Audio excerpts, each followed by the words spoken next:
House Judiciary Committee Chairman Jerrold Nadler is about to make Donald Trump long for the days when the only people investigating him were the discreet, silent, and secretive federal prosecutors of the Mueller probe in the Southern District of New York. The scrutiny of Donald Trump's businesses, White House, and family is about to be the primary focus of the House Judiciary Committee. And if the Mueller probe is something that has Donald Trump frenzied and wild-eyed, the House investigations may very well be his undoing. The House Judiciary Committee today launching a massive investigation into Donald Trump. NBC News reporting, quote, Committee Chairman Jerrold Nadler said the requests issued to 81 individuals and entities would help the committee probe three main topics. Obstruction of justice. That includes the potential interference by the president into criminal investigations. Public corruption. That includes violations of the Emoluments Clause. And abuses of power, including attacks on the free press, the judiciary, and law enforcement agencies. The president was asked today if he'd cooperate. Mr. President, are you going to cooperate with Mr. Nadler? I cooperate all the time with everybody. And you know the beautiful thing? No collusion. It's all a hoax. You're going to learn about that as you grow older. It's a political hoax. There's no collusion. There's no anything. Did you get that? Could all this build to impeachment proceedings? Washington Post writes, quote, Nadler's request is significant not only because of the expansive amount of material he's seeking, but because his committee has jurisdiction over impeachment. Any hearings exploring whether Trump committed high crimes and misdemeanors would take place before Nadler's panel. Today's sweeping document request speaks directly to Nadler's own philosophy on potential impeachment proceedings, that the bar is very high, but with Trump, the evidence must be pursued and shared with the public. Before you impeach somebody, you have to persuade the American public that it ought to happen. You have to persuade enough of the opposition party voters or of the Trump voters that you're not just trying to steal. It's a very high bar. Yeah, it is a very high bar. That you're not just trying to steal the last election, to reverse the results of the last election. We may or may not get there, but what we have to do is protect the rule of law. And that's where we start today with some of our favorite reporters and friends. National security reporter for the Washington Post, Devlin Barrett, former federal prosecutor Glenn Kirshner, Jeremy Bash, a former chief of staff at both the CIA and Pentagon, and with us at the table, Associated Press White House reporter Jonathan Lemire, back from a tour de force in Hanoi, and Doug Thornell, a former senior advisor at the DNC. Jeremy Bash, if I were a Democrat and if I wanted impeachment to be handled by someone who understands it both from the legal side and in the human side, that the American public needs to be shown the facts, not told the facts. They need to see the evidence presented, pursued, tested before anyone sort of lurches toward impeachment. Chairman Nadler is the person I'd want in charge of that. Yeah, Nicole, I've watched Jerry Nadler over many years. He's very careful. He's very smart. He's very targeted, and I think he understands that before anybody can begin to discuss the I word, impeachment, first the Democrats' job is to conduct oversight. And elections do have consequences, Nicole. And here we are just about 5 months post the midterm election day, and you see the first salvo of a very large but targeted effort by Chairman Nadler to look at the full spectrum of activity inside the Trump orbit that really has been counter to the rule of law. And that, of course, is core to the Judiciary Committee's jurisdiction. Glenn, if I were someone that wanted to keep lawyers up at night, I would do this dangerous game of trying to put the people in the boxes. So who's in the obstruction investigation? Who's in the emoluments investigation? And I'll leave that to you guys. But let me just put up some of the names that we learned Chairman Nadler wants to see documents produced from or talk to. Donald Trump Jr., Alan Weisselberg, Jared Kushner, Jeff Sessions, Mike Flynn, AMI, Don McGahn, Hope Hicks, Reince Priebus, Rona Graff, Roger Stone, and Sean Spicer. This list could tell the whole collusion story. You've got Roger Stone in there. They could tell the obstruction story. You've got Don McGahn, who we know spent at least 30 hours with Robert Mueller. You've got the witnesses to obstruction in there. You've got Mike Flynn, who may have had a pardon dangled in front of him on obstruction. You've got, I mean, this seems to be a group of people who could tell the Judiciary Committee a whole lot about a whole lot. Yeah, Nicole, it's like a misconduct jamboree, and I think one of the things that is going to be really interesting to see, and I don't think we've seen it yet, is when some of these witnesses are hauled before Congress, who might claim the Fifth Amendment against self-incrimination? Because let's look at Weisselberg, for example. It's almost cliche that a bookkeeper might end up helping bring down a criminal organization.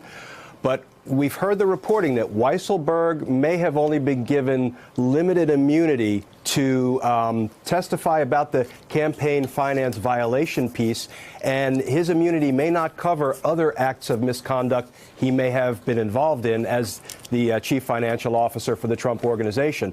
So, you know, he's going to have a decision to make. If he's hauled before Congress and is asked sort of wide, broad range of questions about what he has done over the years for the Trump Organization, he's either going to have to invoke the Fifth Amendment right against self-incrimination if he's done anything wrong, and a betting man says he probably has, or if he decides to testify fully and completely about what the Trump Organization has been up to financially over the past several decades, he's going to put himself in legal jeopardy. So I don't think we have yet heard witnesses plead the Fifth in front of Congress, but if we get the Weisselbergs and we get the Don Juniors talking about how he really didn't know anything about the Trump Tower Moscow deal, he was just on the periphery, there's some significant information and evidence that undercuts that claim, we may see people start taking the Fifth.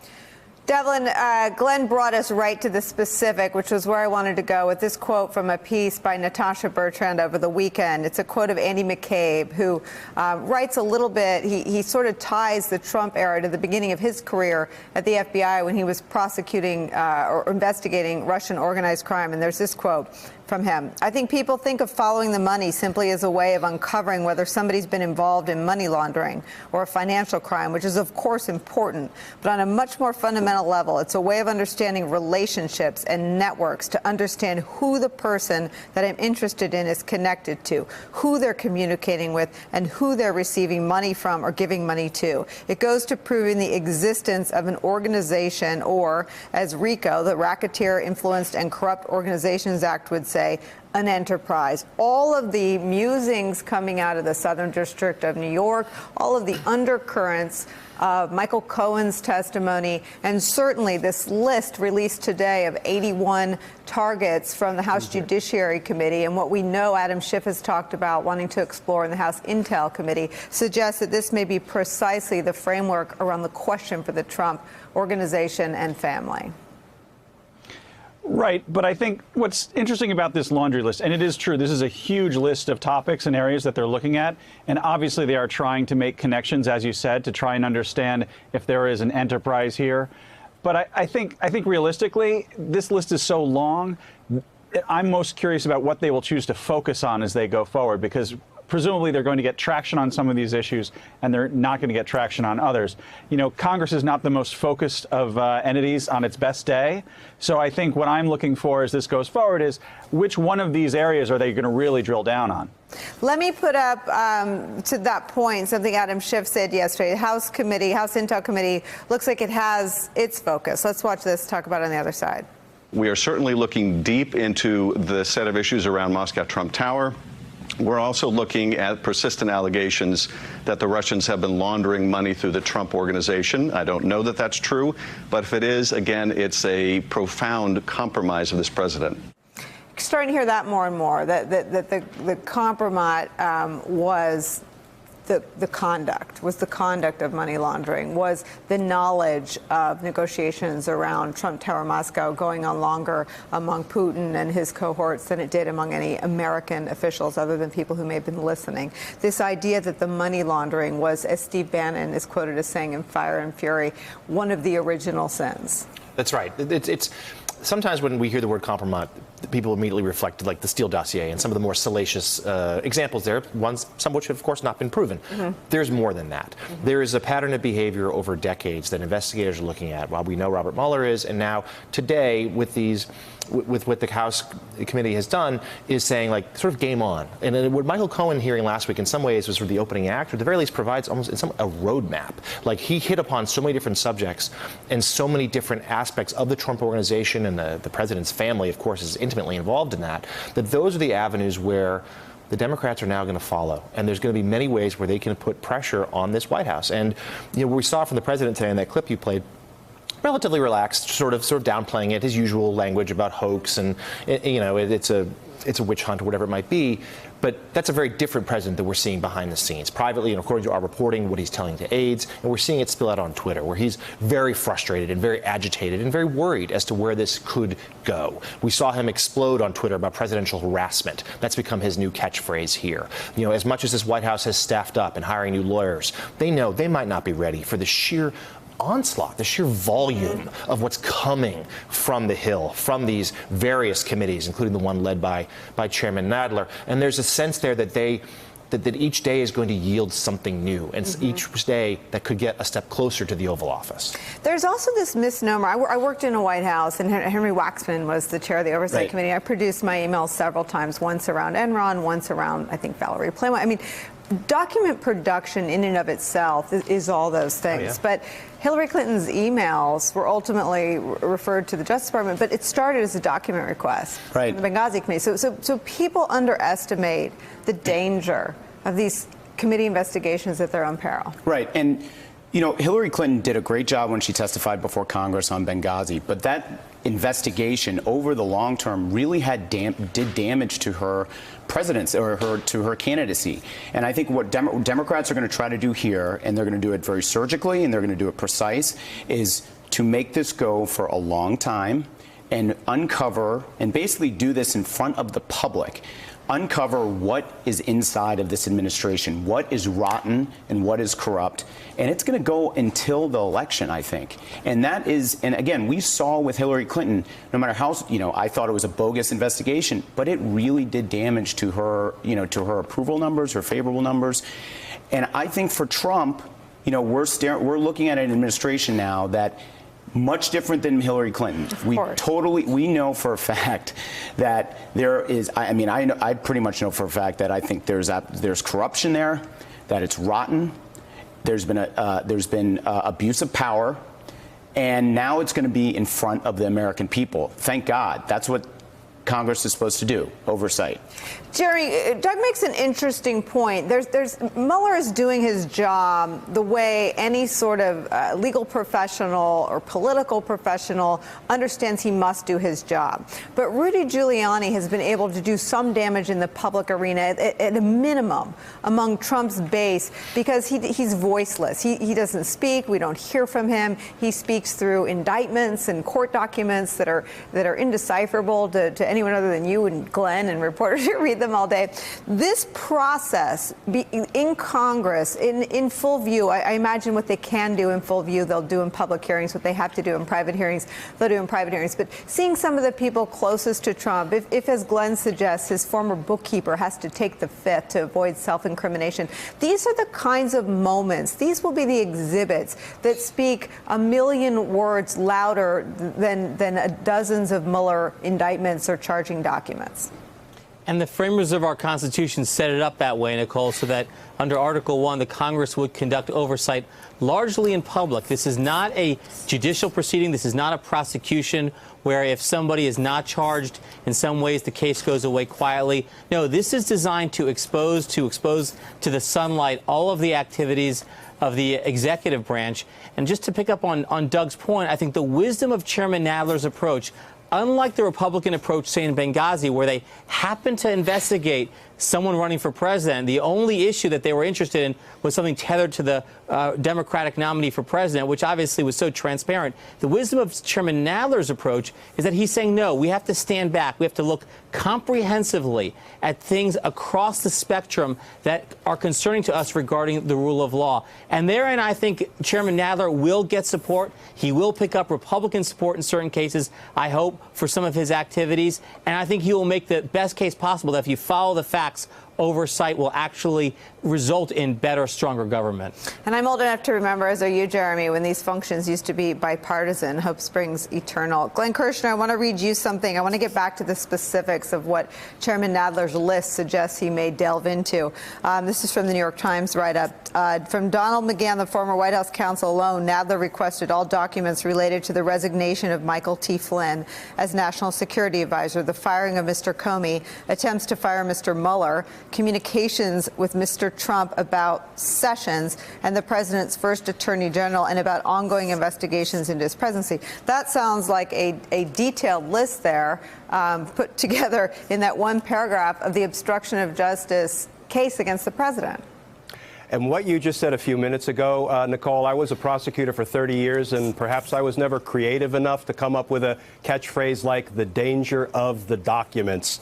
But we have seen now in, just one aspect of Michael Cohen's testimony, when he presented the American people with a check signed by the president that was a reimbursement check for the illegal hush money payments Michael Cohen had made.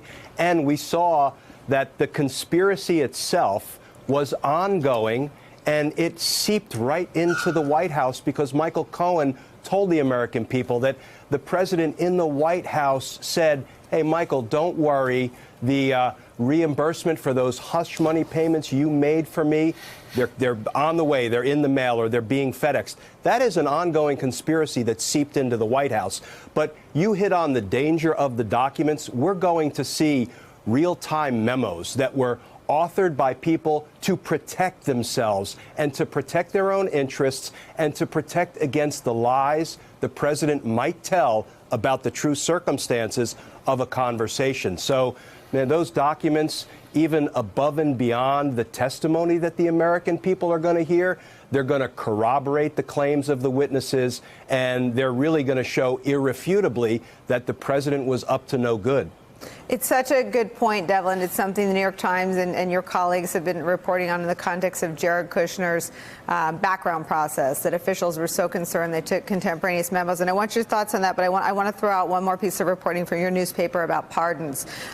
You all report lawmakers are investigating whether President Trump's former personal lawyer, Michael Cohen, was involved in any discussions about possible pardons, which they view as a potentially ripe area of inquiry into whether anyone sought to obstruct justice. People familiar with the matter said. Cohen has said publicly he never asked for and would not accept a pardon from Trump, but people familiar with the matter said his knowledge on the topic seems to extend beyond that statement. So if you put together what we know Donald Trump's first lawyer, John Dowd, did when Manafort, or around the time, or actually before the time that Manafort and Flynn were charged, they dangled pardons in front of him reportedly. If Cohen is another person around whom a pardon was suggested, you certainly have a pattern of attempting to obstruct their testimony or their cooperation after they were entangled.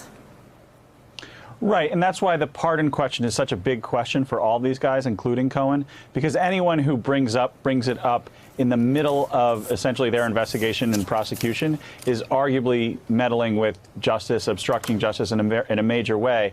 And so that's why it's such a red-hot topic, and that's why the lawmakers are trying to figure out how much meat is really there. Hey there, I'm Chris Hayes from MSNBC. Thanks for watching MSNBC on YouTube. If you want to keep up to date with the videos we're putting out, you can click subscribe just below me, or click over on this list to see lots of other great videos.